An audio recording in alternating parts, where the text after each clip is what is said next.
I think the main reason to feed birds really is if you're interested in birds and you want to watch birds, it's an opportunity to bring them close to your house and to your yard so you can watch them.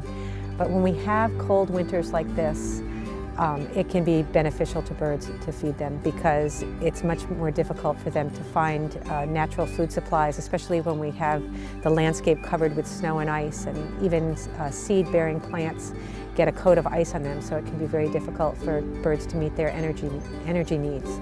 So that extra food at your feeder can be very beneficial. The birds that come down here in wintertime are mostly northern species that migrate south for the winter, so we get a variety of sparrows and juncos and things that come here in the wintertime. They're also the birds that we're most likely to see at our feeders. I should also point out that most of the species of birds that we have here, and especially the birds that will be migrating back here, prefer to eat insects, and that's insects are the most important parts of their diet. But they supplement with seed, and when insects aren't available, like this time of year, that's when they eat seed.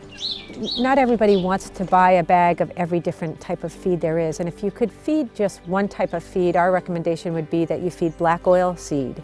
It's probably the most nutritious. It has a high sort of food to shell ratio, so just about any seed-eating bird will eat black oil seed. Finding a squirrel-proof feeder is often an important consideration, or hanging it in such a way that it is harder for the squirrels to get at the feed can be important. So there are all kinds of tube feeders, and there are special feeders that are sensitive to weight so that they close if something as heavy as a squirrel gets on them. At the Nature Center, we actually have a great selection of different bird feeders and different types of seed.